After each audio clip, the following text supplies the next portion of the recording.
এর পরের যে পরিশোধনটা আছে সেটা হচ্ছে জোন রিফাইনিং বা এলাকা পরিশোধন। জোন রিফাইনিংটা তোমরা বইটা একটু দেখবে, এখানে যে যন্ত্রটা ব্যবহার করা হয় সেই যন্ত্রটা ছবি আঁকার চেষ্টা করবো, নাহলে এই বইতেই দেখিয়ে দেবো। প্রথমে জেনে নাও যে এই পদ্ধতিতে কি কি ধাতুকে পরিশোধন করা হয়। কিছু অর্ধ পরিবাহী আছে, সেমিকন্ডাক্টর, এই নিয়ে আলোচনা করেছি সলিড স্টেটে। জার্মেনিয়াম, সিলিকন, গ্যালিয়াম, ইন্ডিয়াম, এই যে অর্ধ পরিবাহীগুলো আছে তাদের পরিশোধন বা রিফাইনিং এই পদ্ধতিতে করা হয়। এই পদ্ধতিতে যে মূলনীতি, এই পদ্ধতির যে মূলনীতি সেটা হচ্ছে কিছু কিছু অবিশুদ্ধি আছে, এই অবিশুদ্ধি বা অবিশুদ্ধ ধাতু, সেই ধাতুগুলো গলিত অবস্থায়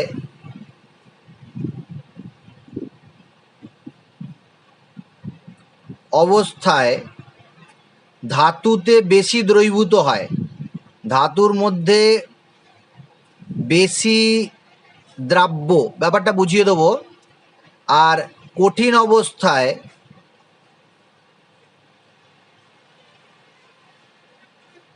অদ্রাব্য। ব্যাপারটা কীরকম ভেবে নাও, আমার কাছে জার্মেনিয়াম বা এই যে কোনো একটা অর্ধপরিবাহী বিশুদ্ধ করতে চাইছি। এই জার্মেনিয়ামের সাথে কিছু অবিশুদ্ধি আছে, ইমপিউরিটি আছে। যখনই ওই অবিশুদ্ধ ধাতুটাকে গলাবো, আমি গলিত করব, তাপ দিয়ে গলাতে শুরু করব, তখন সেই ধাতুটাও গলে যাবে এবং তার মধ্যে যে অবিশুদ্ধি আছে সেটাও গলে যাবে, দুটোই তরল অবস্থায় চলে যাবে।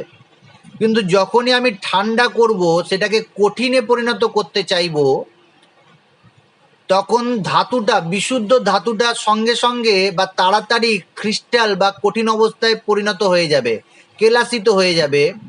কিন্তু অবিশুদ্ধগুলি তাড়াতাড়ি কেলাসিত হতে চাইবে না, অর্থাৎ গলিত অবস্থায় ধাতুর মধ্যে অবিশুদ্ধিগুলি দ্রাব্য হয়ে যাবে।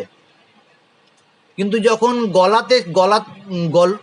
গলিত অবিশুদ্ধিগুলোকে ঠান্ডা করতে চাইব, তখন কঠিন পদার্থটা ঠান্ডা হয়ে কঠিন হয়ে যাবে, বিশুদ্ধ ধাতুটা ঠান্ডা হয়ে কঠিন হয়ে যাবে, কিন্তু অবিশুদ্ধিগুলি অদ্রাব্য অবস্থায় থাকবে, দ্রবীভূত হতে চাইবে না। এই নীতিটাকে কাজে লাগিয়ে এই পিউরিফিকেশন করা হয়।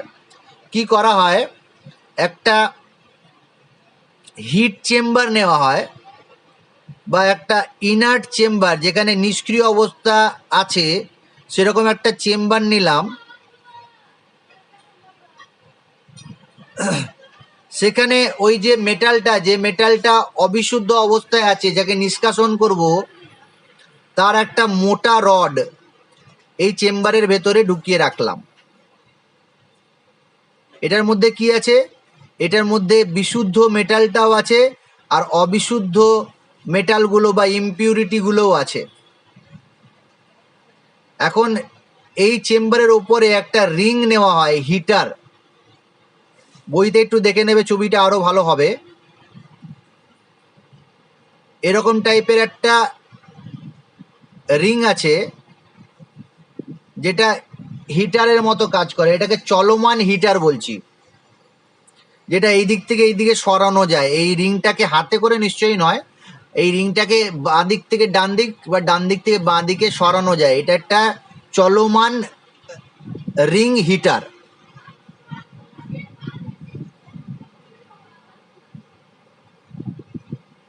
আর এই যে রডটা আছে, এটা অবিশুদ্ধ একটা মেটাল। এখন তুমি এই হিটারটা ভাবো বাঁ দিকে নিয়ে চলে এলে, বাঁ দিকে নিয়ে যখন চলে আসবে আর যখন হিটারটা গরম হবে, হিট হবে, তখন এইখানে যে মেটালটা আছে আর অবিশুদ্ধ মেটালটা আছে সেটা গলতে শুরু করবে। ধীরে ধীরে রিংটাকে তুমি একটু সরিয়ে নেবে ডান দিকে, তাহলে এই যে ধাতুটা আর অধাতুগুলো আছে, অবিশুদ্ধিগুলো আছে, সেগুলো ঠান্ডা হতে শুরু করবে।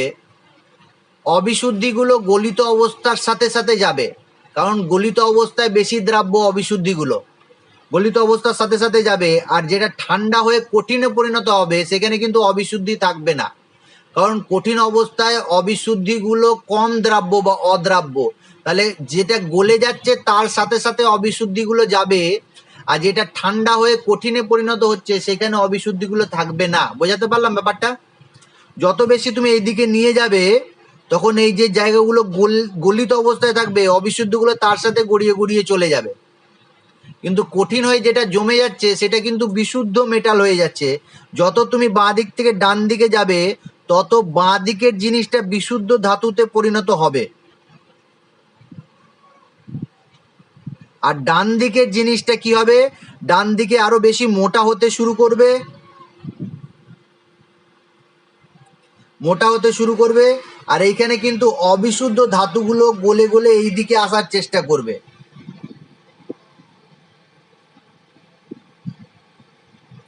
সেই জন্য দেখো এটাকে বলছে zone refining.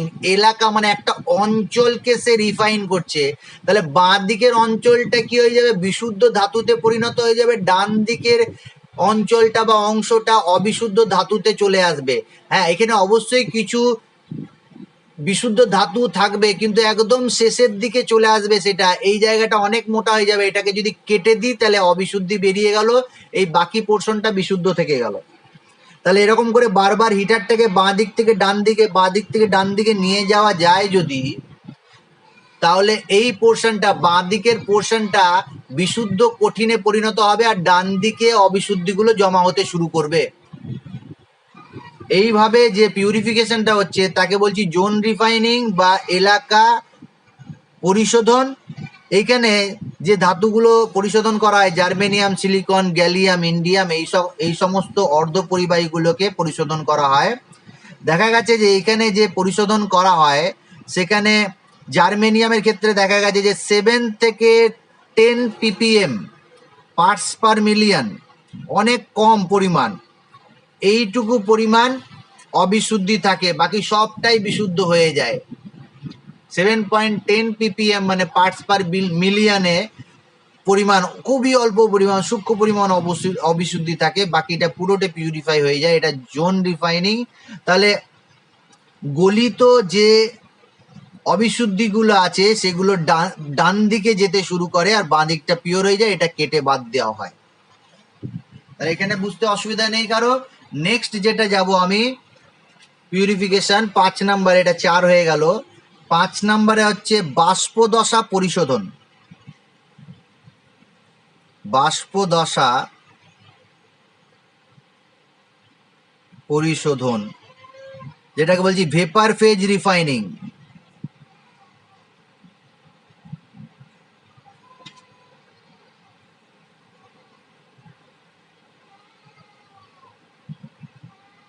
Vapour phase refining, vapour phase refining কাদের করা যায় আর কিভাবে পদ্ধতিটা সেটা বলছি। তার আগে জেনে নাও যে ভেপার ফেজ রিফাইনিং করার জন্য তোমার একটা বিশেষ বিকারকের প্রয়োজন হয়। বিশেষ বিকারক, এই কথাটা আমি পরে আলোচনা করছি, এই কথাটা শুধু মনে রাখো, একটা বিশেষ স্পেশাল রিএজেন্টের প্রয়োজন হয়। তার আগে বলি কাদের কাদের করা যায়। নিকেল, একে করা যায়। জার্কোনিয়াম বলে একটা মেটাল আছে, তাকে করা যায়। টাইটেনিয়াম মেটালকে করা যায়, ইটিসি। নিকেল, জার্কোনিয়াম, টাইটেনিয়াম এই ধরনের মেটালগুলোকে বাষ্পদশা পরিশোধনের মাধ্যমে পিউরিফাই করা যায়। শর্ত কি? শর্ত হচ্ছে যে এই পদ্ধতিতে সেই সমস্ত ধাতুকে পরিশোধন করা যাবে যারা এই বিশেষ বিকারকের সাথে, সেটা আলাদা আলাদা হতে পারে, এই বিকারকের সাথে এই মেটালগুলো যুক্ত হয়ে একটা উদ্বায়ী যৌগ তৈরি করবে। যেমন উদাহরণ দিয়ে বলি, নিকেলকে পরিশোধন করব, নিকেলের সাথে একটা রিয়েজেন্ট দেব, এনআই নিকেলের সাথে রিয়েজেন্টটা দিলাম, এটা অবিশুদ্ধ। রিয়েজেন্ট হচ্ছে কার্বন মনোক্সাইড, গ্যাসীয় বিকারক একটা, কার্বন মনোক্সাইড দিলাম 4 অণু। তাহলে এই বিকারকের সাথে এই যে নিকেল আছে, শুধু নিকেল বিক্রিয়া করে একটা যৌগ তৈরি করবে, সেটা উদ্বায়ী যৌগ NiCO4। এটা একটা গ্যাসীয় যৌগ, ভেপার ফেজে থাকতে পারবে। এখানে নিকেল টেট্রা কার্বনিল যেটা তৈরি হলো কার্বনিল বা কার্বন মনোক্সাইডের সাথে বিক্রিয়া করে, ইমপিউরিটি গুলো কিন্তু কার্বন মনোক্সাইডের সাথে বিক্রিয়া করবে না, ইমপিউরিটি গুলো কঠিন অবস্থায় পড়ে থাকবে। আর নিকেল কিন্তু কার্বন মনোক্সাইডের সাথে বিক্রিয়া করবে একটা বিশেষ টেম্পারেচারে। এখানে যেমন টেম্পারেচার হচ্ছে 300 থেকে 350 কেলভিন টেম্পারেচারে নিকেল কার্বন মনোক্সাইডের সাথে বিক্রিয়া করে একটা উদ্বায়ী যৌগ, এই যৌগটা মনে রাখতে হবে যেটা যেন ভোলাটাইল যৌগ হয়, উদ্বায়ী। সেই উদ্বায়ী যৌগটাকে যখন আমি আবার হিট করব, তার মানে কি নিকেলের সাথে যে অবিশুদ্ধিগুলো ছিল সেগুলো যন্ত্রে বা পাত্রের নিচে পড়ে থাকবে, নিকেল টেট্রা কার্বনিল ভেপার হিসাবে উপরে উঠে চলে আসবে, সেটাকে আলাদা জায়গায় কালেক্ট করে নিলাম আমি। সেই নিকেল টেট্রা কার্বনিলকে আবার যখন আমি হিট করব একটা বিশেষ টেম্পারেচারে, নির্দিষ্ট টেম্পারেচারে, যেমন এখানে 450 থেকে 470 কেলভিন টেম্পারেচারে, তখন আবার এটা বিয়োজিত হয়ে যাবে। তার মানে প্রথম শর্ত কি, যে উদ্বায়ী যৌগ হতে হবে,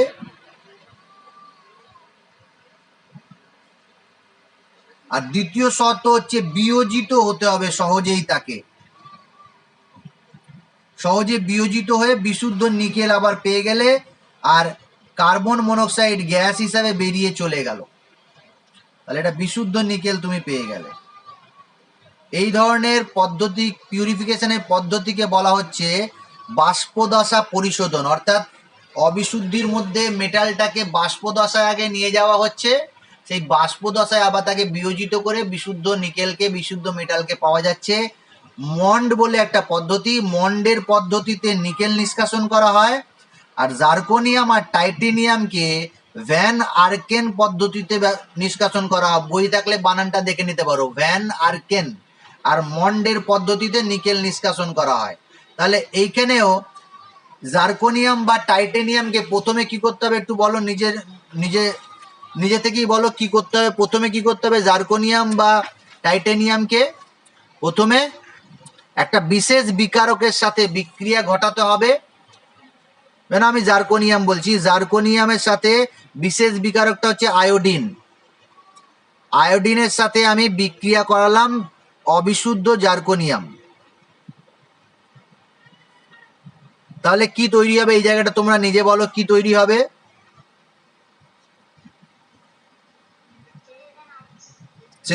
সে তো বই দেখে বলে দিলে ZnI4, ZrI4 zirconium tetra iodide. এখানে আমি যেটা শুনতে চাইছিলাম সেটা হচ্ছে একটা উদ্বায়ী যৌগ তৈরি হবে, একটা ভোলাটাইল কম্পাউন্ড তৈরি হবে। 870 কেলভিন উষ্ণতায় আমি যখন এটাকে হিট করলাম আর সেখান থেকে একটা উদ্বায়ী যৌগ তৈরি হলো, সেটা যে জার্কোনিয়াম টেট্রা আয়োডাইড। সেই জার্কোনিয়াম টেট্রা আয়োডাইডকে আবার আমি উত্তপ্ত করব 2075 কেলভিন টেম্পারেচার। এটা অনেক হাই টেম্পারেচার, সেটা সহ্য করার জন্য একটা ফিল্টার প্রয়োজন হচ্ছে। সেখানে টাংস্ট্যান্ডের একটা ফিলামেন্ট টাংস্ট্যান্ড ধাতুর একটা ফিলামেন্ট ব্যবহার করা হচ্ছে। সেখানে জার্কোনিয়ামটা আবার সলিড অবস্থায় চলে আসবে আর আয়োডিনটা ভেপার হিসাবে বেরিয়ে চলে যাবে। তাহলে প্রথমে একটা ভোলাটাইল কম্পাউন্ড তৈরি হচ্ছে, যেটা বিয়োজিত হয়ে যায়, সেরকম একটা যৌগ আমরা পাবো। এই পদ্ধতিটাকে বলছি আমরা ভেপার ফেজ পরিশোধন। বুঝতে পারলে আশা করি। আর টাইটেনিয়ামের ক্ষেত্রেও এই একই ধরনের পদ্ধতি ব্যবহার করা হয়। জার্কোনিয়াম আর টাইটেনিয়াম এই ভ্যান আর্কেন পদ্ধতি ব্যবহার করা হয়। লাস্ট একটা পদ্ধতি আছে, এটা মডার্ন পদ্ধতি বলতে পারি, এখন বিশেষভাবে এই পদ্ধতি ব্যবহার করা হচ্ছে, সেটা হচ্ছে ক্রোমাটোগ্রাফি। 6 নাম্বার ক্রোমাটোগ্রাফি প্রসেস বা ক্রোমাটোগ্রাফিক সংক্রান্ত পদ্ধতি।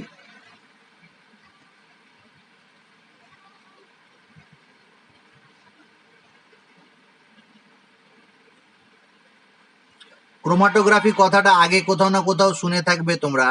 আমি বলেছি, কোন জায়গায় বলেছি কেউ দেখি বলো দেখি। ক্রোমাটোগ্রাফি কথাটা আমি বলেছি সারফেস কেমিস্ট্রিতে বলেছি, মেয়েটা মনে রাখতে পেরেছি। সারফেস কেমিস্ট্রিতে ক্রোমাটোগ্রাফি বলেছি কথাটা। পেট্রোলিয়াম শোধনের ক্ষেত্রে ব্যবহার করা হয়, বা অনেক জায়গায় ক্রোমাটোগ্রাফি পিউরিফিকেশনের জন্য ব্যবহার করা হয়। আগে বলে দিই, এই যে পদ্ধতিটা আছে এখন সবচেয়ে বেশি এই পদ্ধতি ব্যবহার করা হয়। এটা কি কি করা যায়? তিনটে জিনিস মেন করা যায়। এক, পিউরিফিকেশন তো করা যায়, বিশুদ্ধিকরণ তো করা যায়।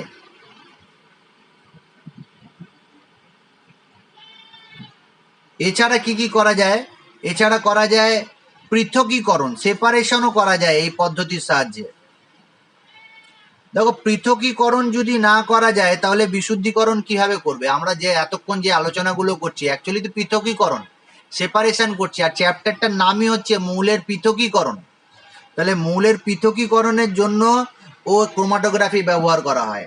আরেকটা আছে আইডেন্টিফিকেশন বা শনাক্তকরণ, শনাক্তকরণও করা যায় এই পদ্ধতির সাহায্যে।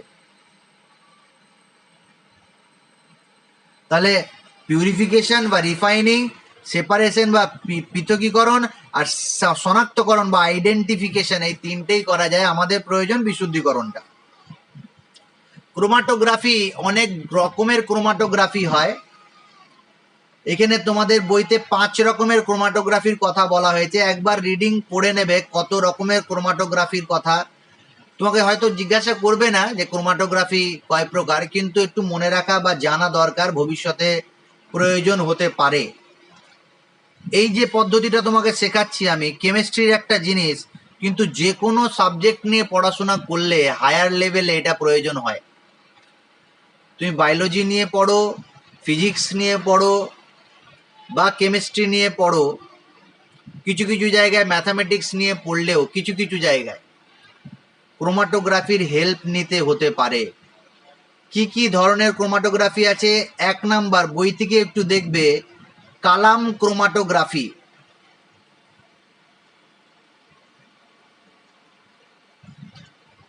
কালাম ক্রোমাটোগ্রাফি।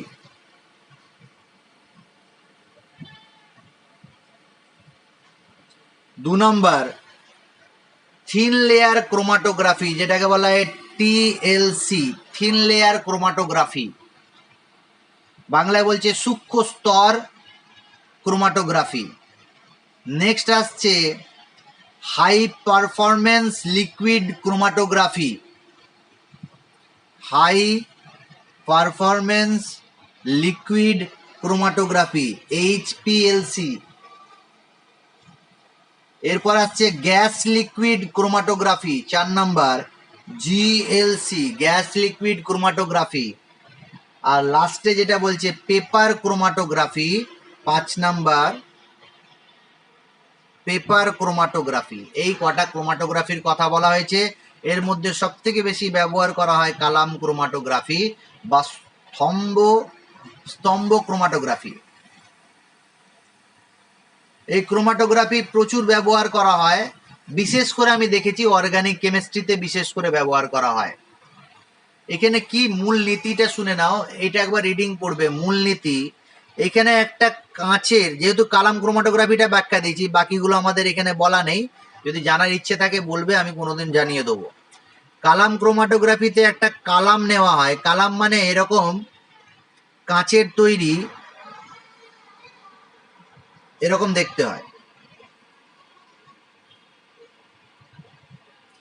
আর এখানে একটা প্যাড থাকে বা বেড থাকে, যেখান থেকে লিকুইড পাস করতে পারে কিন্তু সলিড পাস করতে পারে না। লিকুইড পাস করতে পারে কিন্তু সলিড পাস করতে পারে না, এরকম একটা ফিল্টার থাকে এইখানটায়। আর এইখানে একটা পদার্থ দেওয়া হয়, একটা মেটেরিয়াল দেওয়া হয়। তোমাদের যদি মনে থাকে সারফেস কেমিস্ট্রিতে বলেছি এই মেটেরিয়ালটা কি নাম গো?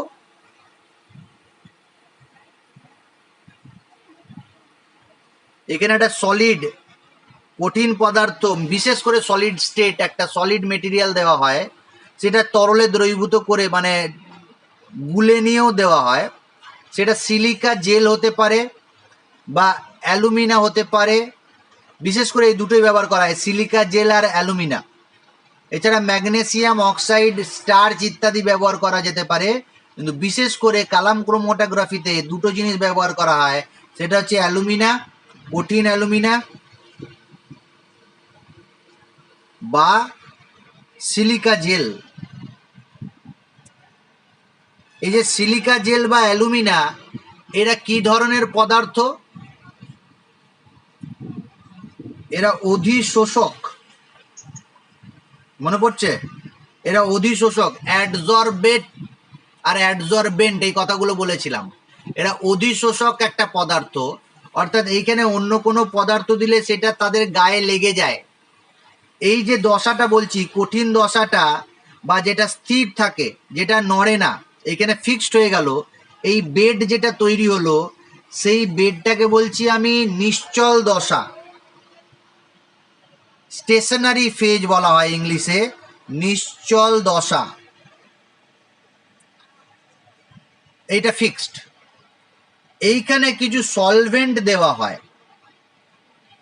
দ্রাবক বা তরল দশা দেওয়া হয়, দ্রাবক বা তরল, অনেক সময় গ্যাস পদার্থও দেওয়া হয়, কিছু গ্যাস পাস করা যায়, বিশেষ করে তরলটাই ব্যবহার করা হয়। তরল বা গ্যাস পদার্থ এখান থেকে পাস করতে পারি আমরা, এখান থেকে চালাতে পারি, এটাকে বলা হয় চলমান দশা। এটা নিশ্চল দশা, এটা চলমান দশা, ইংলিশে বলা হয় মোবাইল ফেজ।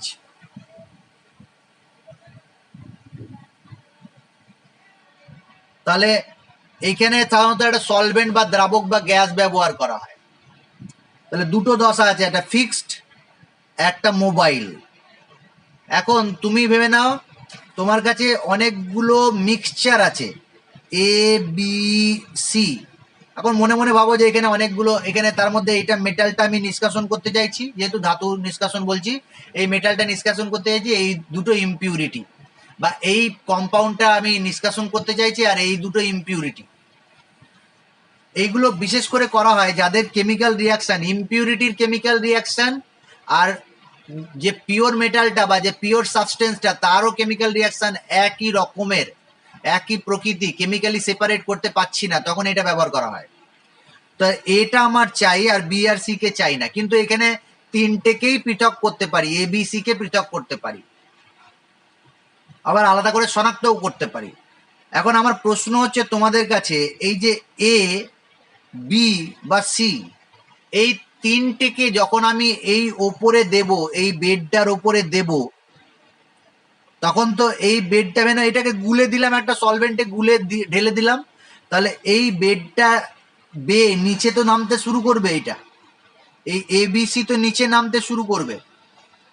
এরা কি নিচের দিকে সমান গতিতে নামবে, সমান বেগে নামবে, সমান স্পিডে নামবে, না কেউ তাড়াতাড়ি নামবে, কেউ ধীরে নামবে, আর কেউ একদম ধীরে নামবে?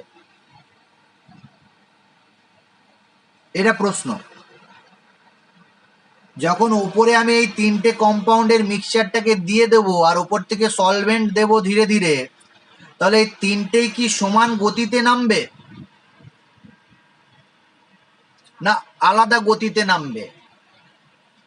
কি মনে হচ্ছে তোমাদের? আলাদা গতিতে যে বললে, আলাদা গতিতে, সে আমাকে একটু বলো যে কেন আলাদা গতিতে সে নামবে?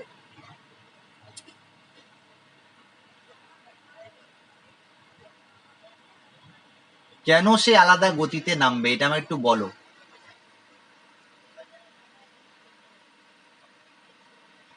কথা বলতে হবে তো।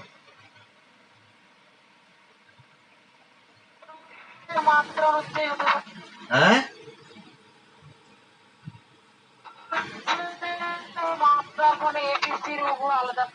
আচ্ছা, যেটা তুমি বলছো আমি যেটা বুঝতে পারলাম, যে এ বি সি, এই যে অ্যালুমিনা বা সিলিকা জেলে যে অধিশোষিত হবে, আঁকড়ে ধরে রাখবে, এই তিনটে কিন্তু সমান মাত্রায় আঁকড়ে ধরে রাখতে পারবে না। কেউ খুব শক্তভাবে আঁকড়ে ধরে রাখবে বা অধিশোষিত হবে, কেউ হালকাভাবে অধিশোষিত হবে, আর কেউ খুব হালকাভাবে অধিশোষিত হবে। অর্থাৎ এই যে তিনটে সাবস্টেন্স বা অনেকগুলো সাবস্টেন্স নিয়েছি, এই মেটেরিয়ালগুলো কিন্তু এই অধিশোষকের ওপর বা নিশ্চল দশার সাথে সমানভাবে আটকে থাকবে না। সহজ ভাষায় যদি বলি, যে দৃঢ়ভাবে আটকে থাকবে, শক্তভাবে আটকে থাকবে, সে সবারই ওপরে থাকবে, না এইখানে আছে। আর যে মিডিয়াম ভাবে আঁকড়ে ধরে রেখেছে সেই মাঝামাঝি বরাবর চলে আসবে, আর যে খুব হালকা ভাবে আটকে রেখেছে সে নিচে চলে আসবে, তাই না? তাহলে যে খুব হালকা ভাবে ধরে রেখেছে, এখানে দেখানো হচ্ছে সিটা খুব হালকা ভাবে ধরে রেখেছে, তাহলে সিটা আগে কিন্তু নিচের দিকে নেমে চলে আসবে, পাত্রে জমা হয়ে যাবে। যখন সমস্ত সি বেরিয়ে চলে যাবে তখন আবার একটু সলভেন্টের পার্সেন্টেজ চেঞ্জ করব। সেই সলভেন্টের পোলারিটি যদি চেঞ্জ করি তাহলে দ্বিতীয়টা নেমে আসবে, 2 নাম্বারটা যেটা আর একটু ভালোভাবে আঁকড়ে ধরে রেখেছিল, আর শেষে একদম শেষে যে সব থেকে শক্তভাবে আঁকড়ে ধরে রেখেছে সে বেরিয়ে আসবে। তাহলে এইভাবে আমি তিনটে মিক্সচারের তিনটে কম্পোনেন্টকে আলাদা করে নিতে পারছি, আইডেন্টিফাই করে নিতে পারছি, বিশুদ্ধ অবস্থায় পাচ্ছি, 100% বিশুদ্ধ অবস্থাতেও পাওয়া যায়।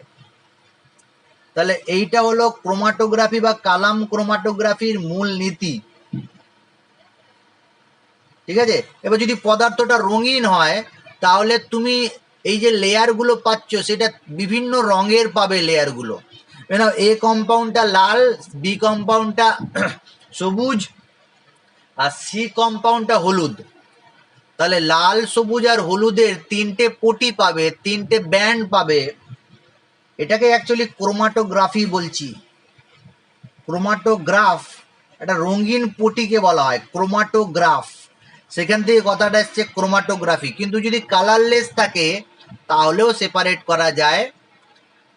এই পদ্ধতিগুলো যেগুলো আলোচনা করলাম এগুলো অ্যাকচুয়ালি যখন তুমি রিসার্চ করবে, যদি কোনো সাবজেক্টে রিসার্চ করো, সায়েন্সের ফিজিক্স, বায়োলজি, কেমিস্ট্রি, বিশেষ করে কেমিস্ট্রিতে তো অবশ্যই রিসার্চে এটা কাজে লাগবেই লাগবে, বায়োলজিতেও প্রচুর ব্যবহার করা হয়, আর ফিজিক্সেও কিছু কিছু জায়গায় ব্যবহার করা হয়। এখন তো মিক্সচার সাবজেক্ট হয়ে গেছে, ফিজিক্সের সাথে বায়োলজি মিক্সচার কিছু সাবজেক্ট আছে রিসার্চে, প্রচুর এখন ব্যবহার হচ্ছে। মানে বায়োলজি আর ফিজিক্সের মিক্সচার, মানে তুমি যন্ত্র অ্যাপারেটার্স ইউজ করবে, ন্যানো টেকনিক ইউজ করবে, আর বায়োলজিক্যাল জিনিসগুলো করবে। মানে তুমি সার্জারি করছো, এখন সার্জারি দেখবে অনেক ভালো ভালো মেশিন চলে এসেছে সার্জারি করার জন্য বা অপারেশন করার জন্য।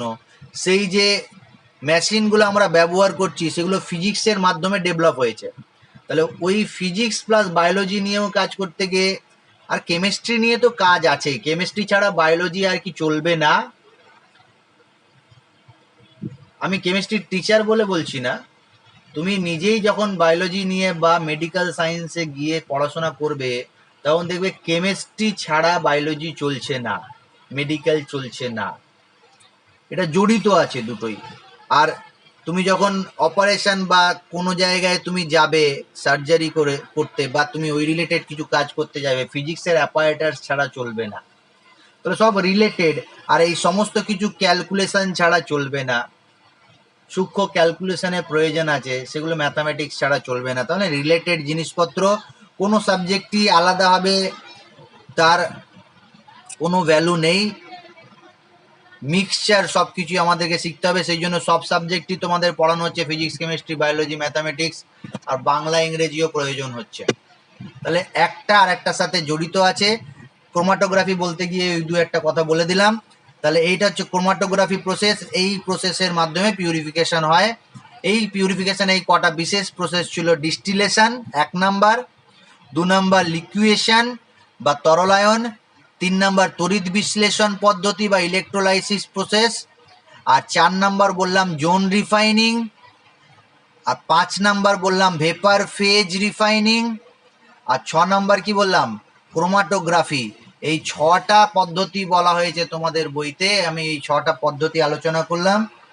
তার মানে আমি যে 4টে ধাপ বলেছিলাম ধাতু নিষ্কাশনের 4টে বিশেষ ধাপ, সেই 4টে বিশেষ ধাপের আলোচনা হয়ে গেছে। মানে তোমাদের একটা আইডিয়া হয়ে গেছে, একটা আকরিক যখন তোমাকে আমি দেব সেই আকরিকটাকে নিয়ে তুমি কি করবে সেটা তুমি বলে দিতে পারবে। এখানে তুমি ইন্ডাস্ট্রিতে একটা ইন্টারভিউ দিতে গেছো, সেই ইন্ডাস্ট্রিতে মেটাল আইসোলেশন করা হয়, তোমাকে জিজ্ঞাসা করা হলো তুমি আমাকে একটু বলে দাও, আমি তোমাকে এই আকরিকটা দিলাম, XYZ একটা আকরিক দিলাম, সেখানে আমার মেটেরিয়াল আছে, মেটাল আছে, সেই মেটালটাকে আমাকে বের করে নিয়ে আসতে হবে, পিউরিফাই করে নিয়ে আসতে হবে। কিভাবে করব? তোমাকে যেন জিজ্ঞাসা করা হলো এই প্রশ্নটা ইন্টারভিউতে, তাহলে তুমি কি বলবে? আকরিকটাকে নিয়ে স্যার আমি ফেলে দেবো, না আপনার মাথায় ছুঁড়ে মারবো? আকরিকটাকে নিয়ে কি করবে বলো? একজন, যে কেউ একজন, যার আওয়াজটা পরিষ্কার আসবে সে বলো একটু, আকরিকটাকে নিয়ে কি করবে তুমি?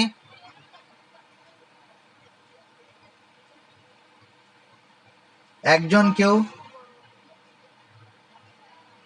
এতজনের মধ্যে কিন্তু একজনও কথা বলতে পারছো না।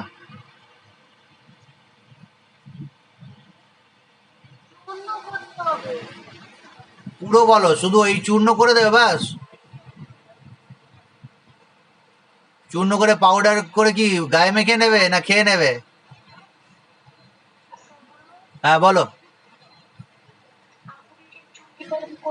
হ্যাঁ ঠিক আছে।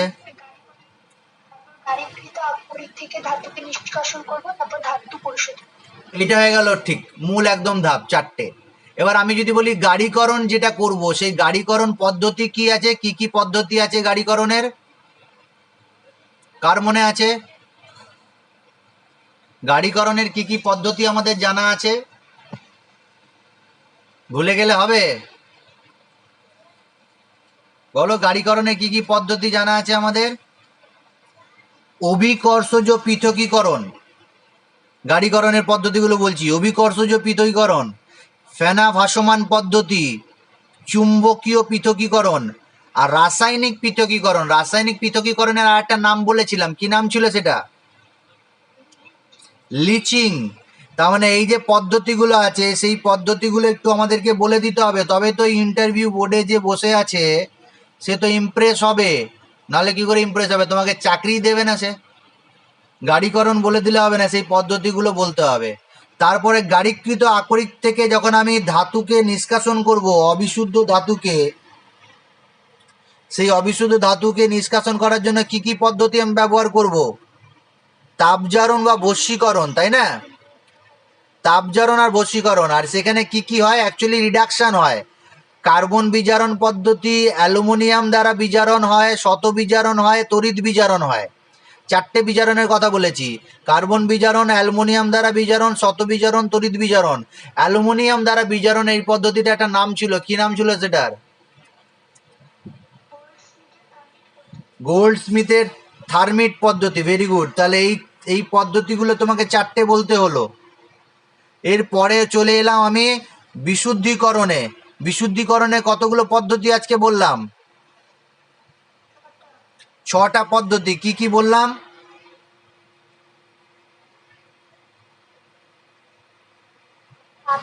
পাঠন, লিকুয়েশন, তড়িৎ পরিশোধন, জোন রিফাইনিং, বাষ্পদশা পরিশোধন আর ক্রোমাটোগ্রাফি। তাহলে এইখানে 4টে পাচ্ছি।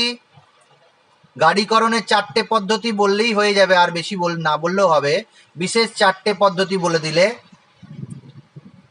আর গাড়িকৃত আকরিকের যখন তুমি নিষ্কাশন করছো, ধাতু নিষ্কাশন, সেখানেও 4টে পদ্ধতি আছে।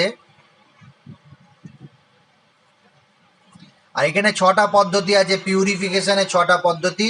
তার মধ্যে একটা দুটোই ব্যবহার করব আমরা যখন ধাতু নিষ্কাশন করব। বইয়ে দেখবে এটা খুব ভালোভাবে একটা ছক দেওয়া আছে, এই জায়গাটা পুরো ব্যাপারটাকে এখানে দিয়ে দিয়েছে এইটুকুর মধ্যে।